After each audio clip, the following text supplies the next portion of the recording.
نماز آنکھوں کی ٹھنڈک۔ اسلام کے 5 ارکان ہیں۔ توحید و رسالت کے بعد اسلام کا دوسرا رکن نماز ہے۔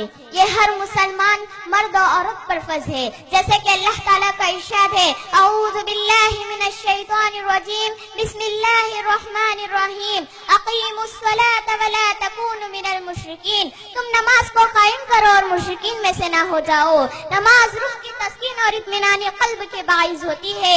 نماز نفس کی تزکیہ کرتی ہے۔ نماز معاملات کو سدھارتی ہے۔ نماز اخلاق کو سنوارتی ہے، اور نماز دل کی شفاعت کے ساتھ جسم کی صحت سے راز ہوتی ہے۔ نماز برائی اور بے حیائی کے کاموں سے روکتی ہے۔ نماز اللہ تعالیٰ کے پاس سب سے پسندیدہ عمل ہے، اسی لیے نبی کریم صلی اللہ علیہ وسلم حضرت بلال رضی اللہ عنہ سے فرمایا کرتے تھے، نماز کے ذریعے سے ہمیں راحت پہنچاؤ۔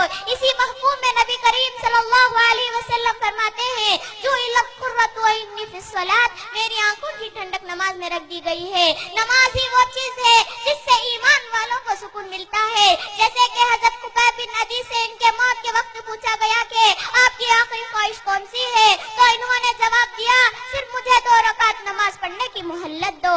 معزز سامعات، آپ صلی اللہ علیہ وسلم اور آپ کے اصحاب مصیبت اور پریشانی ہی میں نماز ہی کی طرف رجوع کرتے تھے۔ نیز نماز انسانوں کو برائی اور بے حیائی سے روکتی ہے، جیسے کہ اللہ تعالیٰ کا ارشاد ہے، ان الصلاۃ تنہی عن الفحشاء والمنکر، بے شک نماز برائی اور بے حیائی سے روکتی ہے۔ یہ ارشاد گرامی میں صادق آتا ہے۔ اسی طرح نماز نہ پڑھنے پر بچے کو مارنے کا حکم دیا گیا ہے، جیسے کہ حدیث میں آتا ہے، بین الرجل و بین الشرک والکفر ترک الصلاۃ، رواہ مسلم۔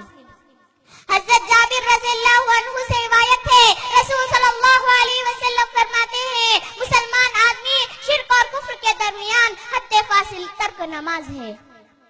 رسول صلی اللہ علیہ وسلم فرماتے ہیں، جو شخص جان بوجھ کر نماز چھوڑا تو اس نے کفر کیا ہے، اور یہ بھی فرمایا، جب بچہ 7 سال کا ہو جائے تو نماز پڑھنے کا حکم دو، اور جب 10 سال کا ہو جائے تو نماز نہ پڑھنے پر مارو۔ اسی طرح جیسے کہ حدیث میں آتا ہے، آپ صلی اللہ علیہ وسلم کے پاس ایک آدمی آیا اور پوچھنے لگا، اے اللہ کے رسول، اللہ تعالیٰ کے پاس سب سے پسندیدہ عمل کون سا ہے؟ تو آپ صلی اللہ علیہ وسلم نے فرمایا، نماز کو اس کے اول وقت پڑھنا۔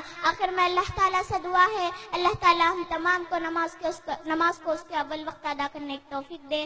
آمین ثم آمین۔ السلام علیکم ورحمۃ اللہ وبرکاتہ۔